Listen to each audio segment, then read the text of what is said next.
El sonido de las sirenas rascó el silencio de la mañana del sábado como un bisturí. Para los residentes de la exclusiva urbanización Colinas Doradas, era un estruendo insólito y alarmante, un mal presagio en su paraíso de fachadas impolutas y setos perfectamente recortados. Pero yo sabía exactamente a por quién venían. Venían a por mí. Allí estaba yo, inmóvil, con los zapatos manchados de tierra, sobre el césped esmeralda e inmaculado de Verónica. Un solo paso, apenas un paso fuera del sendero de pizarra, y su universo cuidadosamente construido había implosionado. Verónica aguardaba en su pórtico de mármol, con el cuerpo tenso dentro de un vestido de seda demasiado caro para una mañana de fin de semana. Sostenía aún el móvil en la mano, con el rostro contraído en una máscara de furia y desprecio aristocrático.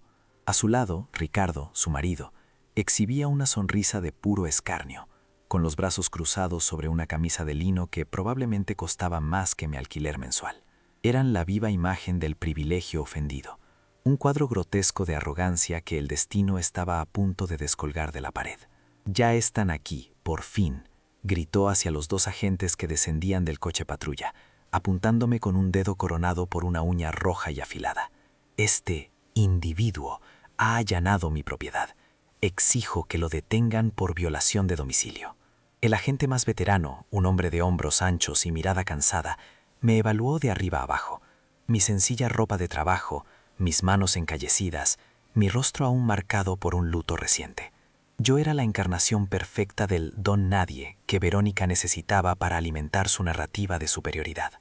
«Señora», comenzó el policía con una paciencia forjada en 1000 disputas vecinales, «¿está usted diciendo que este hombre ha pisado su césped?» Verónica bufó, indignada por la simpleza de la pregunta.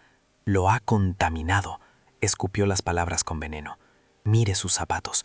¿Sabe cuánto pago por el paisajismo? Esto es una falta de respeto, una provocación deliberada. Quiero una orden de alejamiento ahora mismo». Ricardo soltó una risa sorda y condescendiente, el sonido de la autocomplacencia. «Vamos, cariño, no pierdas el tiempo. Limítate a quitar esta basura de nuestra vista». Yo permanecí en silencio, sintiendo las miradas curiosas de los vecinos que espiaban tras los visillos de sus ventanas. Dejé que su arrogancia se inflara, que llenara el aire hasta alcanzar su máxima presión, justo antes de estallar. El narrador de la vida, en aquel preciso instante, debía de estar sonriendo ante la exquisita ironía dramática. Ellos estaban en el centro del escenario, bajo los focos, sin la menor idea de que el guión había cambiado, y ya no eran los protagonistas, eran los villanos, a punto de recibir su justo castigo, televisado para todo el vecindario. El agente más joven se acercó a mí, con un gesto que pretendía ser intimidatorio. «Señor, le ruego que abandone la propiedad». Fue entonces cuando levanté la vista, encontrando por fin los ojos de Verónica. En ellos brillaba un triunfo sádico, el placer de quien vive para humillar a los que considera inferiores. «No puedo», dije, con una voz tan serena y firme que cortó la tensión como un diamante. «¿Qué?», chilló ella. «¿Lo ha oído? Se niega. Arréstenlo». El policía veterano posó la mano en su cinturón, pero yo, ignorando su gesto de advertencia, metí lentamente la mano en el bolsillo trasero de mi pantalón. No saqué un arma, sino un sobre doblado. Se lo entregué al agente de más edad, sin apartar la mirada del rostro de Verónica, cuyo rictus de victoria comenzaba a flaquear. «No estoy allanando nada», expliqué, saboreando cada sílaba. «Un hombre no puede allanazio que le pertenece». El policía abrió el sobre. Sus ojos recorrieron el documento, primero con profesionalismo, luego con desconcierto y finalmente con absoluta incredulidad. Volvió a leerlo, levantó la vista hacia el número dorado de la fachada de la mansión y después la bajó de nuevo al papel. «¿Qué es esto? ¿Una broma?», se burló Ricardo, dando un paso al frente para arrebatarle el documento. Pero el agente fue más rápido. Levantó la cabeza, con el rostro desprovisto ya de toda paciencia y tenido de un nuevo respeto hacia mí y de un incipiente desprecio hacia ellos. «Esto», dijo, sosteniendo el folio en el aire como si fuera una sentencia, «es una notificación de ejecución hipotecaria y una escritura de posesión, emitida ayer. Según este documento legal, la propiedad ubicada en esta dirección ya no les pertenece a ustedes». Hizo una pausa dramática, girándose hacia mí. «Le pertenece a él, al señor Arthur Méndez». El silencio que siguió Fue tan denso y profundo que se podía oír el susurro del viento entre las hojas de los arces japoneses que Verónica había importado. El rostro de ella sufrió una metamorfosis grotesca, de la furia a la confusión, de la confusión a la negación, y finalmente al más puro y abyecto horror. Di un paso más sobre el césped, sintiendo su suavidad bajo mis botas. «Verónica», dije, paladeando su nombre, «no has llamado a la policía para echarme de tu casa. Los has llamado para que sean testigos de tu propio desalojo. Esta mansión ya no es tuya, es mía». 6 meses antes, mi mundo era de un color gris ceniza, teñido por la ausencia y el silencio. Elena, mi esposa durante 30 años, se había marchado. El cáncer se la había llevado de una forma lenta y cruel, dejando un vacío que resonaba en cada rincón de nuestra pequeña pero amada casa, un hogar modesto que parecía encogerse aún más bajo la sombra opulenta de la mansión extravagante que Verónica y Ricardo habían erigido en el solar contiguo hacía ya varios años. Nuestra casa estaba llena de recuerdos, la suya, simplemente, estaba llena de cosas. Elena y yo habíamos cultivado una vida sencilla, de esas que no se miden en activos líquidos, sino en afecto y complicidad. Ella era una contable brillante, una mujer que veía el mundo a través de la lógica de los números y las hojas de cálculo, pero que poseía el corazón más generoso que jamás he conocido. Yo, un profesor de historia jubilado, encontraba en sus certezas el ancla de mi existencia. Juntos, éramos un universo completo y autosuficiente. Verónica y Ricardo, por supuesto, nunca fueron capaces de comprender esa clase de riqueza. Para ellos, éramos los vecinos pobres, los Méndez, un detalle insignificante y ligeramente molesto en su paisaje de opulencia milimétricamente diseñada. Nos trataban con una condescendencia velada, que en cuanto tenían la oportunidad se transformaba en un desprecio abierto y sin matices. Aún resuenan en mi memoria las fiestas estridentes que organizaban, con música electrónica pulsando hasta las 3 de la madrugada, justo cuando Elena atravesaba las peores noches de la quimioterapia. Recuerdo una vez que, con el corazón en un puño, le pedí a Ricardo si podía bajar el volumen. Me escrutó de arriba abajo, el destello de su reloj de oro macizo cegándome momentáneamente, y dijo: «Si pudieras permitirte una casa como esta, Méndez, quizá entenderías que a algunas personas nos gusta celebrar la vida». Sonreía, ajeno por completo a que mi esposa, a escasos metros de su celebración, luchaba desesperadamente por la suya. Verónica era incluso más insidiosa en su crueldad. Criticaba mi jardín, el pequeño santuario que yo cuidaba con un esmero casi religioso. «Arthur, querido», decía con una dulzura venenosa que no lograba enmascarar su desdén, «esas margaritas son un poco comunes, ¿no crees? Tal vez unas orquídeas importadas le darían un aire más sofisticado al vecindario». Se quejaba de mi viejo coche, un Opel Record de 1988, que era mi reliquia personal y el testimonio de tiempos más sencillos. «Qué cosa tan pintoresca», comentó una vez con una risita aurada, justo antes de subir a su reluciente todoterreno blindado. Su condescendencia era un veneno lento, administrado en pequeñas dosis diarias que buscaban erosionar nuestra dignidad. Durante la enfermedad de Elena, su desprecio se intensificó de una manera obscena. Parecían ver nuestro dolor no como una tragedia humana, sino como una debilidad estética, una mancha antiestética en su visión de la perfección suburbana. Jamás ofrecieron una palabra de consuelo, un plato de comida, un simple gesto de humanidad. Solo nos dedicaban miradas de soslayo, cargadas de una mezcla de lástima y juicio, como si nuestra desgracia fuera un fracaso personal, una prueba irrefutable de nuestra inferioridad. Eran la encarnación de un materialismo tan profundo que había consumido cualquier vestigio de empatía que pudieran haber tenido alguna vez. Tras la muerte de Elena, la soledad me devoró. Pasaba los días enteros en el jardín, porque era la única actividad que todavía me conectaba con ella, con sus manos, con su amor por las cosas sencillas que crecen. Fue en una de esas tardes grises, mientras podaba con cuidado los rosales que ella tanto amaba, cuando Verónica se detuvo junto a la valla de seto que dividía nuestras propiedades, su figura recortada contra el sol poniente como un mal presagio. Su voz, cargada de una falsa y empalagosa simpatía, rompió el silencio de mi duelo. «Arthur», comenzó, su tono calculado para sonar compasivo, «Ricardo y yo hemos estado pensando, ahora que estás solo, quizás sea el momento de vender este lugar. Podríamos comprar tu terreno, ampliar nuestro jardín. Sería un buen negocio para ti. Podrías mudarte a un apartamento más pequeño, más adecuado a tu situación. La sugerencia era tan brutalmente insensible, tan descaradamente oportunista, que me dejó sin aliento. No querían ayudarme, querían borrarme, borrar nuestra historia, nuestra casa, la memoria de Elena, para plantar más césped de esmeralda y colocar otra insulsa estatua de yeso. Querían anexionarse mi vida para convertirla en un apéndice de la suya. Aquel día no fui capaz de responder. El nudo en la garganta era demasiado grande.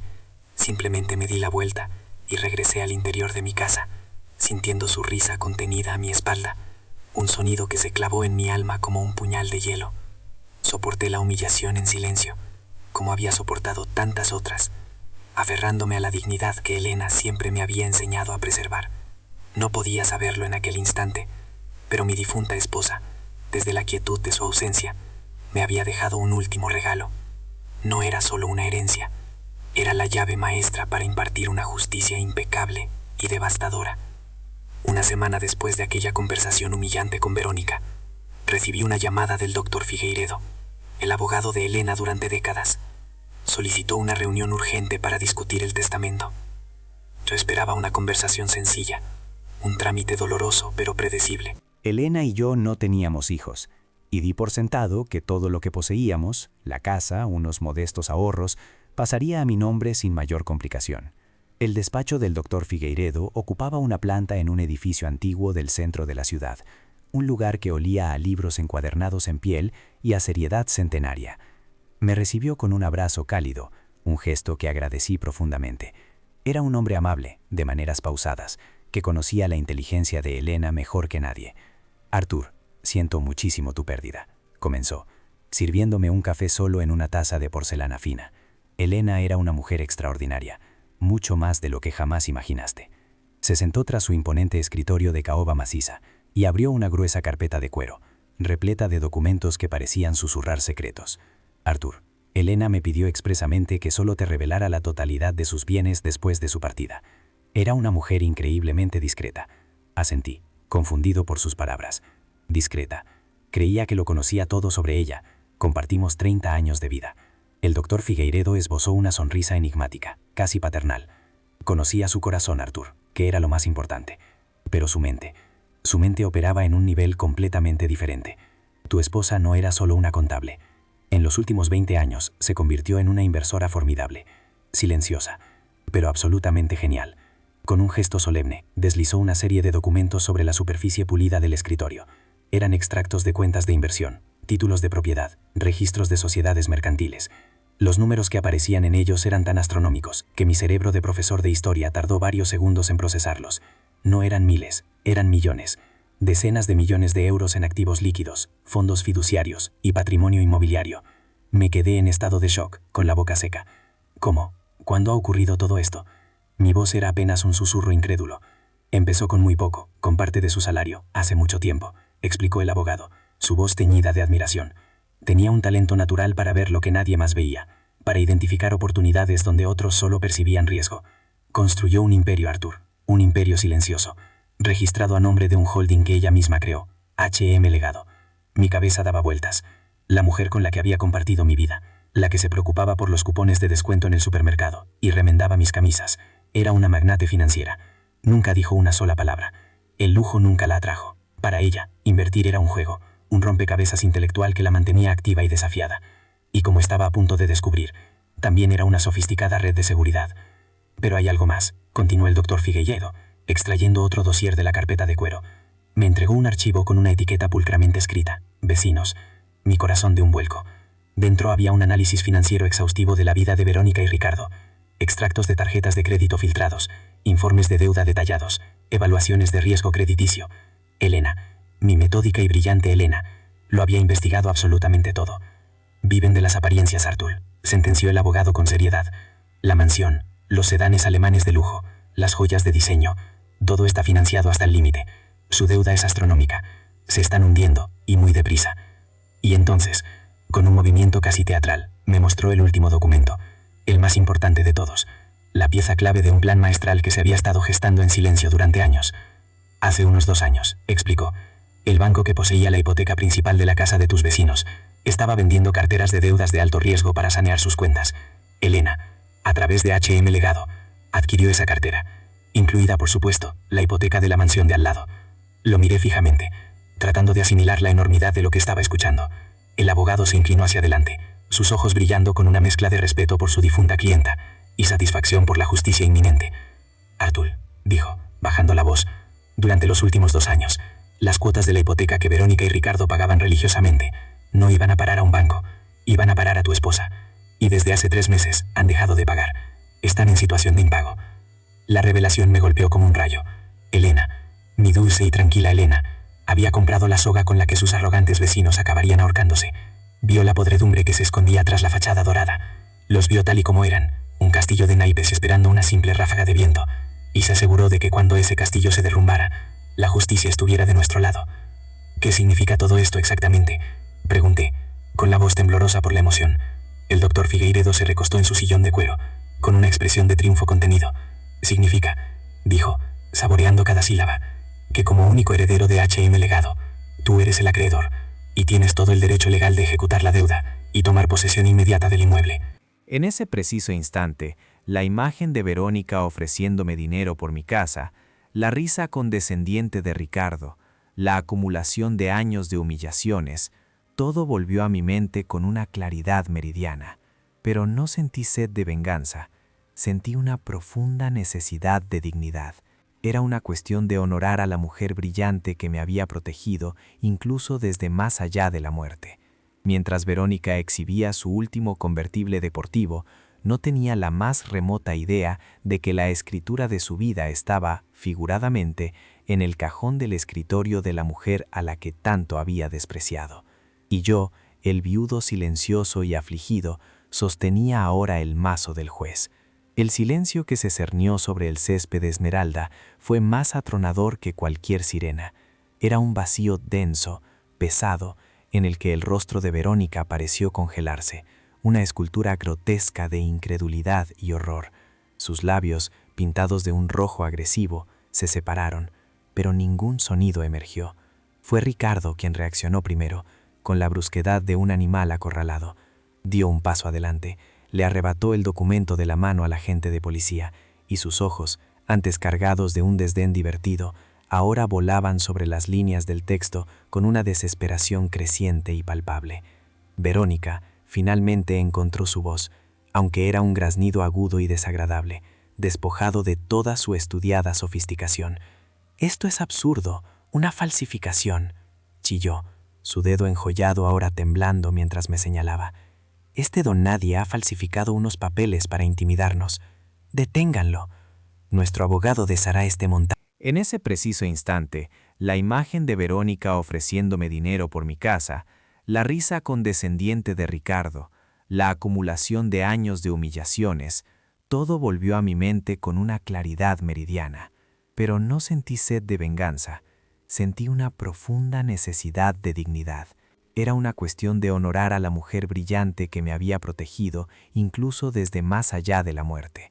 Mientras Verónica exhibía su último convertible deportivo, no tenía la más remota idea de que la escritura de su vida estaba, figuradamente, en el cajón del escritorio de la mujer a la que tanto había despreciado.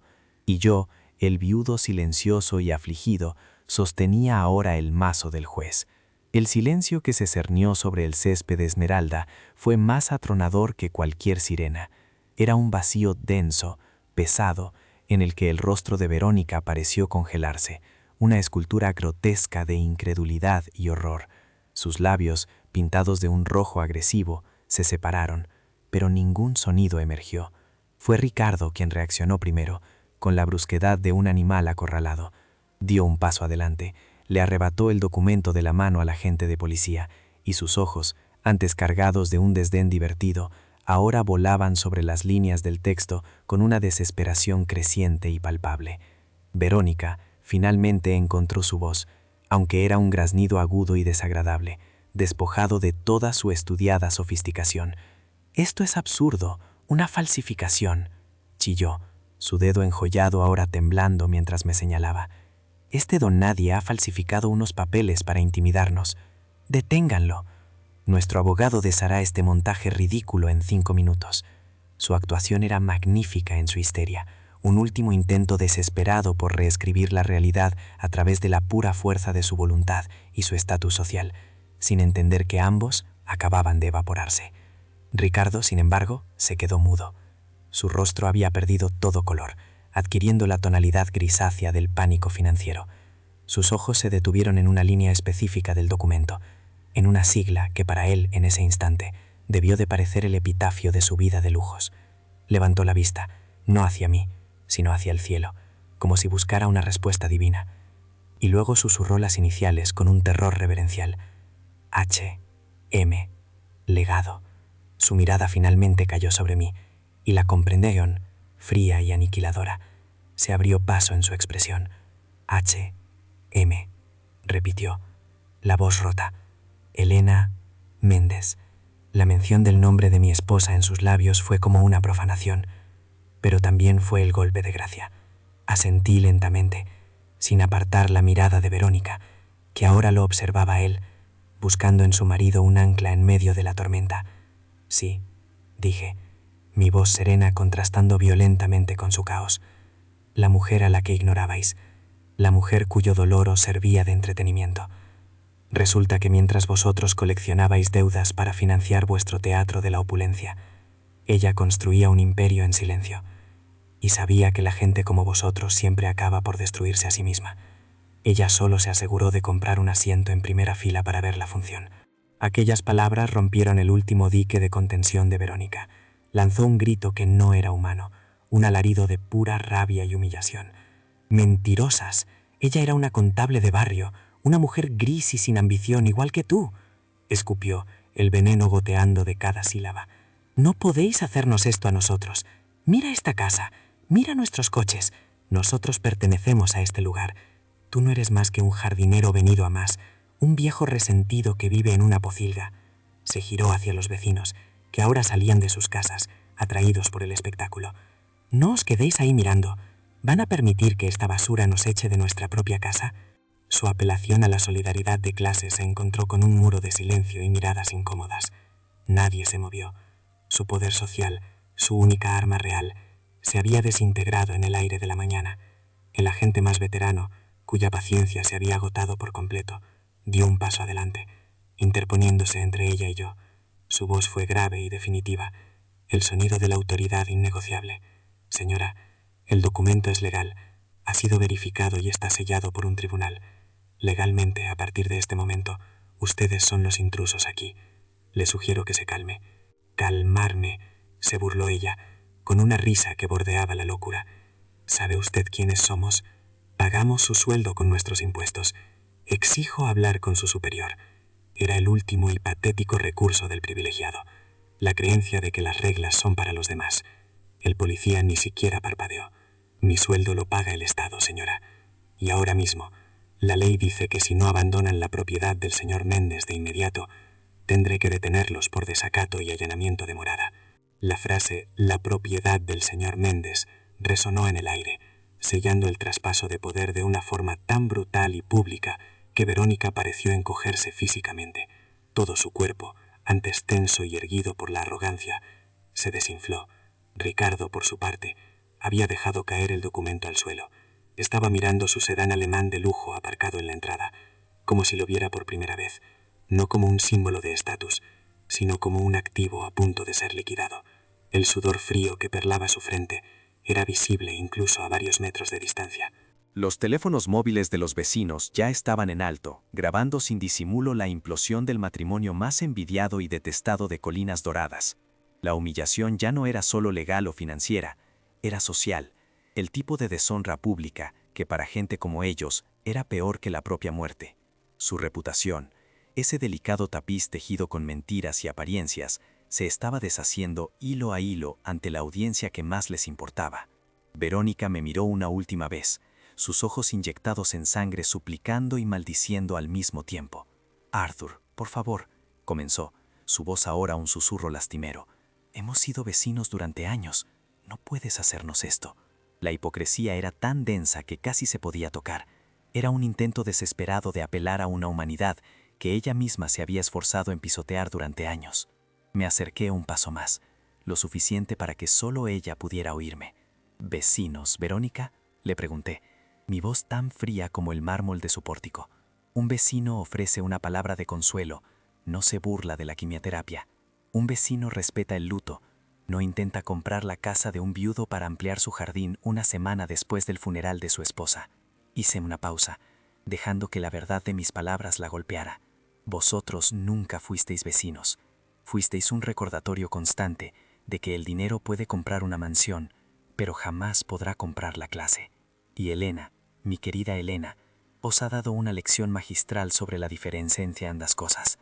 Resulta que mientras vosotros estabais ocupados jugando a ser aristócratas con dinero prestado, ella era más inteligente, más astuta y más rica de lo que jamás podríais soñar. Vio la podredumbre tras vuestra fachada dorada y supo con la certeza de una matemática que la gente como vosotros siempre acaba por destruirse a sí misma.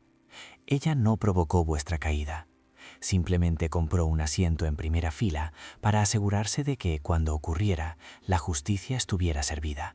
Verónica emitió un sonido gutural, una mezcla ahogada entre un sollozo y un grito de rabia. La realidad en toda su brutalidad la había golpeado de lleno. Ya no se trataba de un trozo de césped pisoteado. Se trataba de la aniquilación total de su identidad, de su estatus, de su propio ser. «No, no puedes hacernos esto», gimió, su mirada desesperada recorriendo la fachada de la mansión. «Mi casa, mis cosas». Su mente materialista, incapaz de procesar la magnitud de la humillación, se aferró a lo único que siempre había entendido: las posesiones. La ironía de sus palabras era tan espesa que casi podía saborearla. «¿Tus cosas?», repetí, inclinando ligeramente la cabeza, mi voz teñida de un desdén helado que había aprendido de ella misma. «¿Te refieres a las cosas que compraste con un dinero que nunca fue tuyo? ¿A los adornos que usaste como garantía para la deuda que decidiste no pagar?» Di un paso más, invadiendo su espacio personal, obligándola a mirarme a los ojos. «Según la ley, Verónica, y según el contrato que firmasteis sin leer, todo lo que se encuentra dentro de esta propiedad, cada mueble de diseño». Resulta que mientras vosotros estabais ocupados jugando a ser aristócratas con dinero prestado, ella era más inteligente, más astuta y más rica de lo que jamás podríais soñar. Vio la podredumbre tras vuestra fachada dorada y supo con la certeza de una matemática que la gente como vosotros siempre acaba por destruirse a sí misma. Ella no provocó vuestra caída. Simplemente compró un asiento en primera fila para asegurarse de que, cuando ocurriera, la justicia estuviera servida. Verónica emitió un sonido gutural, una mezcla ahogada entre un sollozo y un grito de rabia. La realidad en toda su brutalidad la había golpeado de lleno. Ya no se trataba de un trozo de césped pisoteado. Se trataba de la aniquilación total de su identidad, de su estatus, de su propio ser. «No, no puedes hacernos esto», gimió, su mirada desesperada recorriendo la fachada de la mansión. «Mi casa, mis cosas». Su mente materialista, incapaz de procesar la magnitud de la humillación, se aferró a lo único que siempre había entendido: las posesiones. La ironía de sus palabras era tan espesa que casi podía saborearla. «¿Tus cosas?», repetí, inclinando ligeramente la cabeza, mi voz teñida de un desdén helado que había aprendido de ella misma. «¿Te refieres a las cosas que compraste con un dinero que nunca fue tuyo? ¿A los adornos que usaste como garantía para la deuda que decidiste no pagar?» Di un paso más, invadiendo su espacio personal, obligándola a mirarme a los ojos. «Según la ley, Verónica, y según el contrato que firmasteis sin leer, todo lo que se encuentra dentro de esta propiedad, cada mueble de diseño, cada botella de champán, cada hilo de seda importada, ahora me pertenece. Es un pago parcial por la enorme deuda que aún nos queda por saldar». Ese fue el golpe de gracia. La idea de que yo, el vecino pobre, el jardinero, ahora fuera el dueño de todos sus símbolos de estatus, fue más de lo que su ego podía soportar. Sus rodillas parecieron ceder, y Ricardo tuvo que sujetarla para que no se desplomara sobre el césped inmaculado, que irónicamente había iniciado todo el conflicto. Ya no había gritos, solo el silencio de la derrota absoluta. El agente de policía más veterano, cuyo rostro ahora mostraba una mezcla de profesionalismo y una mal disimulada satisfacción, decidió que el espectáculo había durado lo suficiente. Se interpuso con firmeza, su presencia física creando una barrera definitiva entre su antiguo mundo y su nueva y miserable realidad. «Señora, señor, la situación legal es meridianamente clara», declaró, su voz no dejando lugar a la discusión. «A partir de este instante, ustedes están invadiendo una propiedad privada. Les sugiero que reúnan los efectos personales más indispensables y se retiren de forma pacífica». La humillación pública era ahora completa, total e irreversible. Los vecinos, que al principio espiaban con disimulo tras las cortinas, ahora estaban abiertamente en sus jardines, con los teléfonos en alto, grabando cada segundo de la caída del matrimonio más ostentoso y secretamente odiado de Colinas Doradas. El imperio de apariencias de Verónica y Ricardo, un castillo de naipes construido sobre la arena movediza de la deuda y la arrogancia, se había derrumbado de forma espectacular en una soleada mañana de sábado. Y todo había comenzado, poéticamente, con un solo y deliberado paso sobre la hierba. La victoria no fue el estallido momentáneo de una bomba, sino la lenta y metódica demolición de un imperio construido sobre cimientos de arrogancia. La verdadera justicia, la que Elena habría saboreado con la precisión de un contable cerrando un balance perfecto, se desplegó en capas, cada una más cruel y humillante que la anterior. La ruina no fue un simple acontecimiento, fue un proceso, una disección pública del fraude que habían sido sus vidas, y yo, desde la serenidad de mi viejo porche, me convertí en el espectador de aquella exquisita catarsis. El primer golpe fue financiero, rápido y brutal como el corte de una guillotina. Tras ser escoltados fuera de los límites de la propiedad, Verónica, en un acto de negación casi patológico, intentó mantener la farsa. Condujo el deslumbrante convertible deportivo que aún no había sido embargado hasta el hotel más exclusivo de la ciudad, un santuario de mármol y servicio silencioso, donde su nombre solía abrir todas las puertas. Intentó registrarse para una suite presidencial, deslizando su tarjeta de platino sobre el mostrador de recepción con un gesto que pretendía ser displicente, pero que estaba teñido de una desesperación apenas velada. El joven recepcionista, entrenado para detectar la más mínima fisura en la armadura del estatus, pasó la tarjeta 1, 2, 3 veces. El silencio se alargó, denso y embarazoso. Finalmente, con una disculpa helada que no contenía ni una pizca de empatía, pronunció la sentencia. «Lo lamento, señora, pero su tarjeta ha sido rechazada». Verónica siseó que era un error, que llamara al gerente, que no sabía con quién estaba hablando. Pero el gerente, un hombre impasible con un traje de corte impecable, ya estaba allí, alertado por el sistema. Con una eficiencia despiadada, tomó unas tijeras y, ante la mirada horronada de otros huéspedes, cortó el plástico en dos. El chasquido seco fue el sonido de su identidad social siendo aniquilada. Mientras tanto, Ricardo intentaba una estrategia diferente, la del hombre de negocios que resuelve problemas. Se dirigió a la sucursal de su banco privado, un edificio solemne con puertas de bronce y asesores que susurraban en lugar de hablar. Exigió acceso a sus activos líquidos, a los fondos de inversión, a cualquier línea de crédito. El director de la sucursal, un hombre que le había estrechado la mano en innumerables cócteles, lo recibió en su despacho con olor a cuero nuevo y lo miró con una lástima profesional. Le explicó, con un lenguaje corporativo y evasivo, que una orden judicial, emitida a petición de H.M. Legado, había congelado la totalidad de su patrimonio. Cada cuenta, cada acción, cada bono. Todo era inaccesible. Ricardo intentó gritar, amenazar con demandas multimillonarias, pero sus palabras rebotaban inofensivas contra las paredes insonorizadas del poder financiero real. Ya no era un cliente valioso, era un riesgo, una mancha en la reputación del banco. 2 guardias de seguridad, con una discreción que resultaba aún más humillante, lo escoltaron hasta la salida. Al cruzar las puertas de bronce, se encontró en la acera, bajo la luz cruda del mediodía, despojado no solo de su dinero, sino de la ilusión de control que éste le había proporcionado durante toda su vida. La segunda capa de destrucción fue la social, un veneno que se extendió con la velocidad del chismorreo en un club de campo. La noticia de su desalojo, grabada en una docena de teléfonos móviles, se convirtió en el espectáculo viral de la élite local. Verónica, aferrándose a los últimos vestigios de su red de contactos, comenzó a llamar a sus amigas, esas mujeres con las que compartía almuerzos de 3 horas y confidencias superficiales. Las llamadas iban directamente al buzón de voz o eran respondidas con excusas apresuradas y frías. La plaga financiera era contagiosa y nadie quería estar cerca de los infectados. El golpe más devastador, sin embargo, provino de donde Ricardo menos lo esperaba. Tenía una socia en varios de sus negocios más turbios, una mujer más joven y ambiciosa llamada Isabela, con la que mantenía una relación que iba mucho más allá de lo profesional. Ella era su cómplice y su vanidad, el trofeo que exhibía para demostrar su virilidad y su éxito.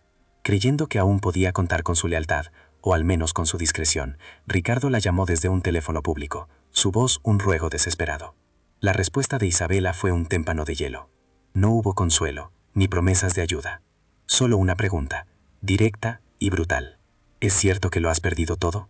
Cuando Ricardo, humillado, admitió la magnitud del desastre, ella rió. No fue una risa de alegría. sino el sonido calculador de alguien que corta por lo sano una mala inversión. Entonces, Ricardo, no tenemos nada más de qué hablar, dijo, y colgó. La lealtad de su mundo no se basaba en el afecto, sino en el balance de cuentas, y el suyo estaba en números rojos. La tercera y última capa fue la profesional, la demolición de la reputación que Ricardo había tardado décadas en construir sobre cimientos de engaño. Su castillo de naipes empresarial, sostenido por la percepción de una riqueza inagotable, se vino abajo de la noche a la mañana. Los inversores entraron en pánico. Los socios comerciales, temiendo que el escándalo salpicara sus propios negocios, convocaron una reunión de emergencia del Consejo de Administración. No lo invitaron. Al día siguiente, Ricardo intentó entrar en el rascacielos de cristal y acero que albergaba su oficina, el símbolo fálico de su poder sobre la ciudad. Su tarjeta de acceso, sin embargo, emitió un pitido agudo y denegatorio. El guardia de seguridad de la entrada, un hombre al que nunca se había dignado a mirar a los ojos, le impidió el paso con una profesionalidad impersonal. Lo siento, señor, pero su nombre ya no está en la lista de acceso. Desde el otro lado del cristal, Ricardo pudo ver cómo retiraban sus pertenencias de la oficina del director general en cajas de cartón. Esa misma tarde, la empresa emitió un comunicado de prensa. Anunciaba la dimisión inmediata de Ricardo, citando irregularidades financieras graves y el inicio de una auditoría interna exhaustiva. La palabra fraude no se mencionaba, pero flotaba implícita entre las líneas del texto. En menos de 48 horas, había pasado de ser un titán de la industria a un paria, su nombre convertido en sinónimo de engaño y fracaso. Su legado profesional había sido borrado, reducido a una nota a pie de página vergonzosa en la historia de la compañía que él mismo había fundado. El acto final de esta tragedia de la arrogancia fue el más público, y por tanto, el más doloroso para ellos. 2 semanas después, organicé una subasta de bienes en la propia mansión. Anuncié el evento en las publicaciones sociales más prestigiosas, asegurándome de que toda la élite que una vez los había adulado estuviera presente. No era una venta, era un funeral social, y todos querían presentar sus respetos a la muerte de su estatus.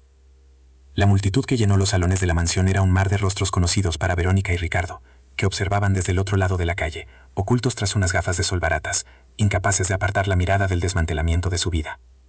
Vieron cómo sus supuestos amigos pujaban con un escándalo casi sádico por sus posesiones más preciadas. El collar de diamantes que Verónica había lucido en la última gala benéfica fue adquirido por una rival social que sonrió a las cámaras al cerrar la compra. Vi cómo el reloj de oro macizo de Ricardo, el mismo que había brillado en mi rostro mientras se burlaba de la enfermedad de mi esposa, era comprado por un joven empresario al que Ricardo había humillado y despedido años atrás. El joven lo levantó en el aire, con una sonrisa de justicia poética, mientras el martillo del subastador caía con un golpe seco y definitivo. Cada objeto vendido no era solo una transacción monetaria, era un voto público de desprecio, un acto de redistribución kármica.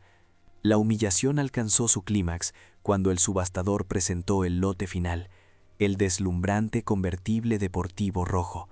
El silencio se apoderó de la sala mientras se anunciaba la puja inicial. Entonces, desde el fondo, una voz tranquila pero firme se hizo oír. Era la mía. Hice una única oferta, una cifra significativamente superior al valor de mercado, asegurándome de que nadie más pudiera competir. El martillo cayó por última vez. El coche era mío. No lo quería para mí. Al día siguiente, lo doné a la Fundación contra el Cáncer que había financiado la investigación que intentó salvar a Elena.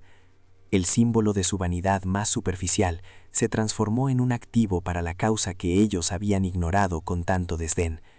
Fue mi declaración final, un movimiento de ajedrez que no buscaba el jaque mate, sino demostrar que la verdadera riqueza no reside en lo que se posee, sino en lo que es capaz de dar. La última vez que vi a Verónica, estaba en la cola de una oficina de servicios sociales. Sus ropas, aunque de marca, estaban gastadas. Su rostro, despojado de maquillaje y de soberbia, parecía el de una extraña. Nuestros ojos se cruzaron por un instante. En los suyos no había arrepentimiento, solo un odio quemado y vacío. No había aprendido nada, pero el universo, con la ayuda silenciosa y brillante de Elena, le había enseñado una lección inolvidable sobre el precio real de la arrogancia. Su caída no fue un accidente, fue una factura, detallada y largamente esperada, que finalmente había sido pagada en su totalidad. Jamás quise la mansión. Para mí era un mausoleo de sueños vacíos y felicidad impostada, un monumento al materialismo que Elena y yo siempre habíamos despreciado. Vivir entre aquellas paredes habría sido la traición definitiva a la vida sencilla y auténtica que habíamos construido juntos, un insulto a su memoria. La verdadera justicia no consistía en ocupar el trono del tirano derrocado, sino en demoler el trono por completo y construir algo nuevo, algo con propósito, sobre sus ruinas. Por eso, tras el éxito rotundo de la subasta, que cubrió con creces la deuda pendiente, tomé mi decisión final, la que cerraría el círculo de una forma que mi esposa habría calificado de impecable. Vendí mi pequeña casa, el santuario de nuestros recuerdos compartidos, a una joven pareja, cuyos ojos brillaban con la misma ilusión que Elena y yo tuvimos 30 años atrás. Con los fondos de esa venta y una parte significativa del patrimonio que ella me había legado, me dispuse a ejecutar el acto final del plan maestro de Elena, el que transformaría un símbolo de egoísmo en un legado de amor eterno. Contraté a un equipo de arquitectos, diseñadores y asistentes sociales, no para renovar, sino para purificar. Las paredes recubiertas de espejos que solo habían servido para reflejar la vanidad fueron derribadas. Los candelabros de cristal, ostentosos y fríos, fueron reemplazados por una iluminación cálida y acogedora, y el dorado chillón que impregnaba cada rincón fue cubierto por tonos serenos de blanco y azul. La metamorfosis del espacio fue total y simbólica. Donde antes se proyectaban películas en una sala de cine privada, ahora se leen cuentos en una biblioteca infantil abierta al barrio. Donde se almacenaban añadas carísimas en una bodega climatizada, ahora se guardan alimentos en el despensa de un comedor comunitario. Y en la imponente fachada, donde antes colgaba el pretencioso escudo de armas de la familia de Ricardo, ahora luce una placa de bronce, pulcra y elegante, con una inscripción grabada en letras sencillas pero firmes: Fundación Elena Méndez, un hogar de apoyo para mujeres en tratamiento de cáncer y sus familias. Fue durante el último día de la supervisión de las obras, mientras los jardineros plantaban las mismas margaritas que Verónica tanto había despreciado, cuando la vi por última vez. Apareció al otro lado de la verja de forja, una figura desdibujada, un eco de la mujer que había sido. Llevaba un abrigo de diseño que había logrado salvar de la debacle, pero ahora le quedaba grande, como si la propia ropa lamentara la pérdida de la arrogancia que antes la rellenaba. Su rostro, despojado de la máscara de maquillaje y soberbia, parecía el de una extraña, una mujer ajada y vencida por una guerra que ella misma había provocado. Se acercó a la verja, sus manos aferrándose a los barrotes fríos. «Arthur», dijo, su voz un susurro ronco, desprovisto de la musicalidad artificial que solía emplear. Era la primera vez que me llamaba por mi nombre sin un velo de condescendencia. Yo no me giré de inmediato. Continué dando instrucciones a un operario sobre la instalación de un columpio, concediéndole a su presencia la misma importancia que le daría a una hoja seca arrastrada por el viento. Solo cuando terminé, me volví hacia ella, mi rostro sereno, impasible. «Por favor», continuó, sus ojos buscando en los míos una chispa de la vieja dinámica, un vestigio de la víctima que creía poder seguir manipulando. «Sé que cometimos errores. Fui horrible contigo, con Elena, pero no merecíamos esto. Perderlo todo, la casa, los amigos. Ricardo me abandonó. Estoy sola, Arthur. No tengo a dónde ir». Sus palabras eran una actuación mediocre, un intento patético de apelar a una compasión que ella nunca había practicado. Buscaba la absolución en el último lugar donde podría encontrarla. El narrador omnisciente de la vida debió de sonreír ante aquella última y desesperada escena. Ella no pedía perdón por el dolor causado, sino que lamentaba las consecuencias sufridas. Su arrepentimiento era tan falso como los diamantes que solía lucir, un mero instrumento para intentar revertir su propia desgracia. Pero el guión ya estaba cerrado, y su personaje no tenía más líneas que recitar. Yo ya no sentía odio ni rencor, sentía algo mucho más aniquilador para un narcisista, una indiferencia absoluta y profunda. Finalmente me acerqué a la verja, deteniéndome a 1 metro de distancia, manteniendo una barrera física y emocional infranqueable.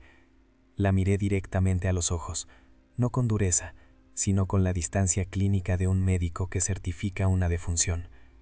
«El problema, Verónica», dije, mi voz tan tranquila como el aire de la tarde, «nunca fue que yo pisara tu césped. El problema fue que tú siempre has pisoteado a las personas, creyendo que tu estatus te daba derecho a ello». Hice una pausa, dejando que la verdad de mis palabras la envolviera como una mortaja. Elena te ha dado una última lección de contabilidad, la única que importa. Te ha enseñado que hay deudas que no se saldan con activos líquidos, sino con la moneda de la dignidad y la empatía. La miré de arriba abajo, evaluando su ruina con una precisión analítica. Y en esa cuenta, Verónica, tú estás en bancarrota absoluta y permanente. Su rostro se descompuso. Aquellas palabras no eran un ataque, eran un diagnóstico, una verdad irrefutable que demolía el último pilar de su autoengaño. No hubo lágrimas, solo el vacío de una derrota total. En ese preciso instante, un sedán alemán de lujo, de un color gris grafito discreto y elegante, se detuvo silenciosamente junto a la acera, a mi lado.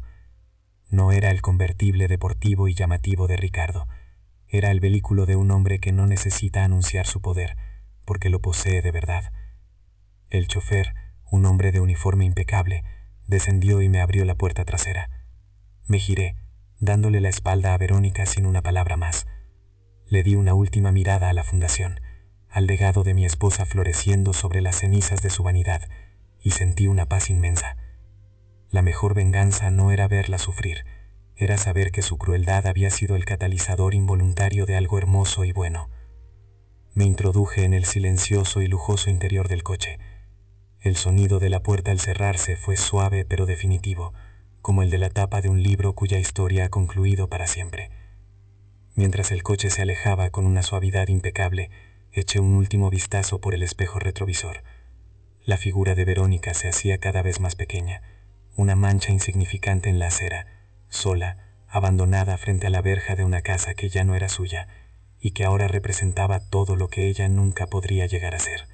No miré atrás de nuevo, conducía hacia el futuro, un futuro financiado por el genio silencioso de Elena y dedicado a honrar su espíritu. La justicia poética no había consistido en tomar su mansión, sino en transformar un símbolo de egoísmo en un faro de esperanza. Elena no me había dejado simplemente una fortuna, me había dejado una misión, y al cumplirla, al convertir el dolor de mi pérdida en el alivio de muchos, encontré por fin la paz.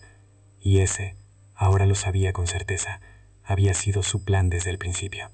Verónica y Ricardo aprendieron de la forma más brutal que la arrogancia es un préstamo a corto plazo con unos intereses impagables. Creyeron que su patrimonio inmobiliario y sus activos líquidos eran un escudo impenetrable contra las consecuencias de sus actos, sin comprender que el verdadero capital, el único que perdura, es el carácter. Su historia no es solo la crónica de una caída financiera, sino la demostración irrefutable de que un edificio construido sobre cimientos de desprecio está condenado a derrumbarse al primer soplo de verdad que lo golpee. Pasaron sus vidas acumulando objetos, creyendo que un sedán alemán de lujo o un traje de corte italiano podrían llenar de algún modo el vacío de su propia humanidad. Cada compra no era una celebración del éxito, sino un intento desesperado por construir un muro entre ellos y su propia insignificancia. No lograron entender una ley fundamental del universo. El valor de una persona no se mide por lo que tiene, sino por cómo trata a aquellos que, supuestamente, no tienen nada. Elena, en cambio, lo entendía a la perfección. Su genialidad no era meramente financiera, era profundamente moral. No acumuló riqueza por el afán de la ostentación, sino como una herramienta, un instrumento silencioso y poderoso de justicia. Su legado no fue el fondo fiduciario, ni la cartera inmobiliaria. Fue la prueba de que la inteligencia, la paciencia y la lealtad son activos mucho más poderosos que cualquier acción en el mercado de valores. Demostró que se puede construir un imperio en silencio y con un único movimiento bien calculado, restaurar el equilibrio en un mundo sesgado por la vanidad. La ironía definitiva de su destino es que perdieron precisamente aquello que más valoraban, su imagen pública. Su obsesión por lo que los demás pensaban de ellos, por mantener una fachada de perfección intocable, se convirtió en el escenario mismo de su espectacular humillación. Los vecinos cuya admiración anhelaban se convirtieron en el público de su caída. La sociedad cuya aprobación compraban con champán y sonrisas vacías fue la misma que pujó por sus posesiones con un regocijo sádico. Mi viaje a través del duelo y la justicia me enseñó que la verdadera fuerza no reside en proclamar a gritos el propio valor, sino en conocerlo en silencio.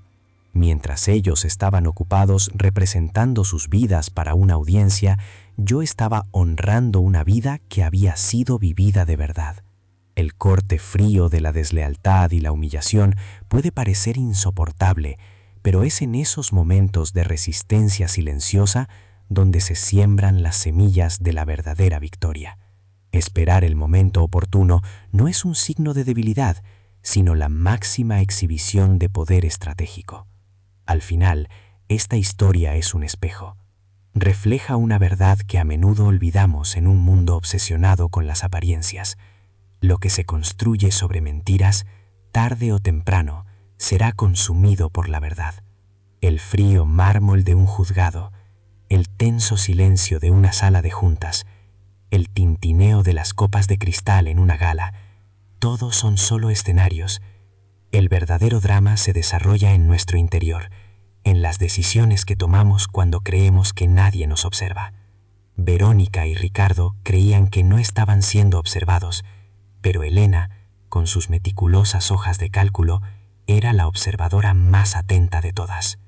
Su caída sirve como un poderoso recordatorio del karma, un balance cósmico donde cada acto de crueldad se anota como una deuda. Nos hace preguntarnos cómo reaccionaríamos en una situación similar, enfrentados a una traición y una falta de respeto tan profundas. El deseo de una venganza inmediata es un impulso humano poderoso, pero como demuestra esta historia, la justicia es un plato que no solo se sirve mejor frío, sino que además se planifica meticulosamente y se ejecuta sin un solo fallo. ¿Y tú? ¿Qué harías si descubrieras una traición así? ¿Tendrías la sangre fría para esperar el momento adecuado para la justicia? Deja tu opinión en los comentarios, porque los leemos todos. Si te ha gustado ver cómo se hacía justicia, suscríbete al canal y activa la campanita para no perderte la próxima historia de giro inesperado que ya aparece en tu pantalla.